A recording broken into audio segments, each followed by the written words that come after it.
सामर्थ्याचं सगळं काम ग्रामीण भागातच आहे का?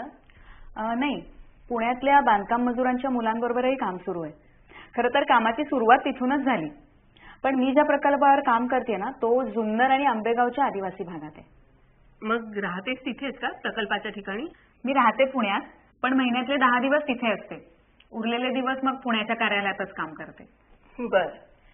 नंदुरबारहून एक गृहस्थ आलेत. गांधी शिक्षण केंद्र म्हणून संस्था आहे तिथे. सातपुड्याच्या आदिवासींमध्ये काम करतात. तेही असणार आहेत आपल्या बरोबर. आता येतीलच एवढ्यात. बर. आणि कोण कोण येणार आहे? मुंबईहून श्वेता शारंगधर म्हणून येणार आहेत, गिडवाणी फाउंडेशन मधून. बस. तुझ्या संस्थेत आणि या दोन्ही संस्थांमध्ये साधारण सारख्याच प्रकारचं काम चालतं, म्हणून एकत्रच बोलावलं तुम्हाला सगळ्यांना. या या. आपण मी रमाकांत चौधरी, नंदुरबारहून आलोय. हो, ताईने सांगितलं आत्ताच तुमच्याबद्दल. ताई, आपला कार्यक्रम कसा असणार आहे? रोज सकाळी आपण वर्ग निरीक्षणासाठी जात जाऊ आणि आल्यावर बसू मग चर्चा करायला. श्वेताची गाडी आता 9 वाजेपर्यंत येईल. ती थेट मुंबईहूनच यायची आता. तिची संस्था रस्त्यावरच्या मुलांसाठी काम करते. ती आली की 10:30 पर्यंत आपण शाळा बघायला जाऊया. तोपर्यंत तुम्ही तुमचं आवरून घ्या. राहायची सोय ठीक झाली ना? हो.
श्वेता, तुझ्या केंद्रामध्ये किती मुलं येतात?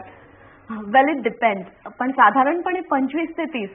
रोज सगळीच येतात असं नाहीये, पण रेग्युलर येणारी 15 ते 20 जण धरा. काय आपण वाचन लेखनाचा कार्यक्रम आखतो ना, तेव्हा आपल्याला काही गोष्टींचा विचार करण्याची खूप आवश्यकता असते. म्हणजे येणाऱ्या मुलाचं वय काय, त्याची नेहमीची बोलायची भाषा कुठली, आपल्याकडे त्याच्यासाठी किती वेळ आहे आणि एका शिक्षकामागे किती मुलं आहेत, किंवा रिसोर्सेस काय काय उपलब्ध आहेत.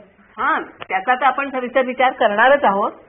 पण एका गोष्टीकडे ना वारंवार दुर्लक्ष होताना दिसतं बघ. ती म्हणजे वाचन लेखनाची पूर्वतयारी. वाचण्या लिहिण्याची पूर्वतयारी म्हणजे? तेच तर पाहायचंय आपल्याला. काय असतं, आपल्याकडे शाळेत जेव्हा मूल यायला लागतं 5व्या-6व्या वर्षी, तोपर्यंत ते बरीच भाषा बोलत असतं. पण आपण जे बोलतो तेच लिहिलं वाचलं जातं हे त्याच्या लक्षात येणं हा वाचन पूर्वतयारीचा महत्वाचा भाग असतो. त्यासाठी मुलांनी आपले अनुभव सांगणं आणि आपण ते त्यांच्यासाठी लिहून घेणं हा उपक्रम करणं शाळेत सहज शक्य आहे. आपण पाहिलंच वर्गात, नाही का? आपण आता दुकानात जाऊन आलो, तिथे तुम्ही काय काय पाहिलं ते तुम्ही मला सांगायचं, मी लिहिणार आहे. रोहित, तू काय पाहिलंस दुकानात? काका कुरकुऱ्या दुकानात ठेवत होते. रोहितचं वाक्य आहे, काका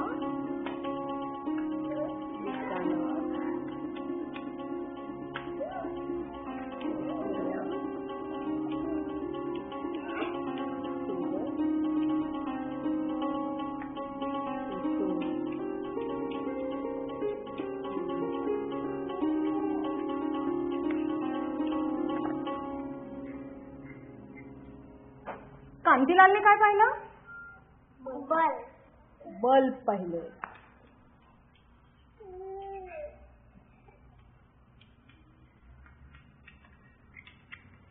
कांतीलालने काय पाहिलं?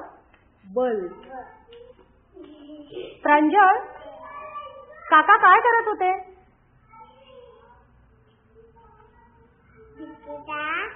वजन काट्यात ठेवत होते. बिस्किटा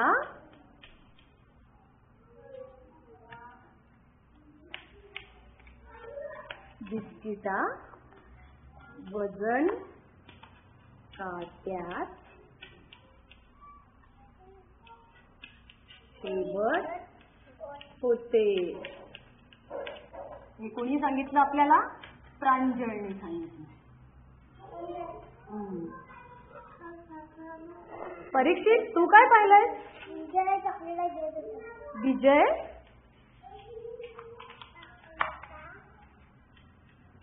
चॉकलेटा घेत होता. घेत होता. होता. होता. परीक्षितचं वाक्य आहे ना हे. परीक्षित. कमोटा. वसुधाने काय पाहिलं?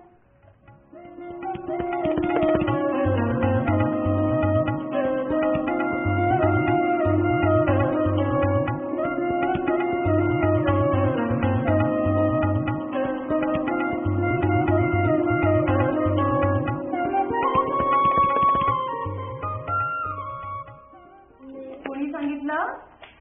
बाळपुणे. आता आपण बघूया कोणी कोणी काय काय पाहिलं ते. हा, काका दुकानात कुरकुऱ्या ठेवत होते. हे कोणी पाहिलं? मी. रोहितने. बरोबर. बल्ब कोणी पाहिलंय?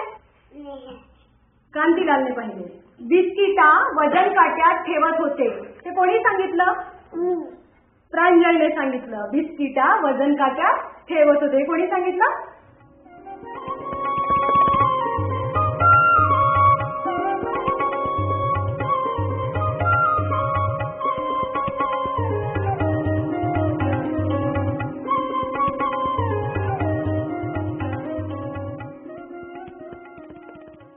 गायत्रीताई, मुलं जर अशुद्ध बोलत असतील तर शिक्षकांनी ते तसंच लिहायचं का? म्हणजे मगाशी मी वर्गात पाहिलं, एक मुलगी बिस्किटा असं म्हणाली, तर ताईंनी ते तसंच लिहिलं. म्हणजे निदान फळ्यावर लिहिताना तरी त्यांनी बिस्किटाच्या ऐवजी बिस्किटे असं लिहायला हवं, हो की नाही? ही भाषा शुद्ध आणि ही भाषा अशुद्ध हे ठरवायला आपण निकष कुठले लावणार? खरं म्हणजे भाषेत शुद्ध आणि अशुद्ध असं काही असतच नाही. काय आहे, आपण एक भाषा प्रमाण भाषा म्हणून स्वीकारली तर इतर भाषा चुकीची किंवा अशुद्ध ठरत नाही. आणि मुलांनी सांगितलेलं लिहायचं म्हणजे मुलं जसं सांगतील तसंच लिहायला हवं ना. हो, पण शिक्षकांनी तरी लिहिताना शुद्ध नको का लिहायला?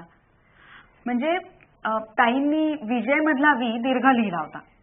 अजूनही एक दोन चुका केल्या त्यांनी लिहिताना. मग शिक्षकांनी जर अशुद्ध लिहिलं तर मुलांसमोर आदर्श काय ठेवणार? शिक्षकांनी शुद्ध लेखनाचे नियम पाळायला हवेत, मान्य आहे मला.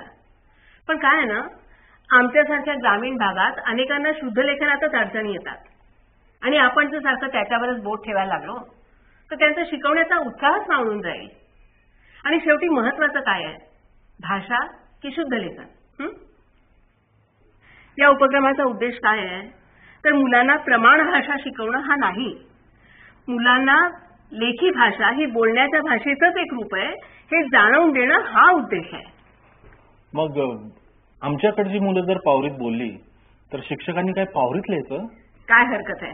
या अँड आय थिंक मुलं हळूहळू मराठीकडे वळतीलच की.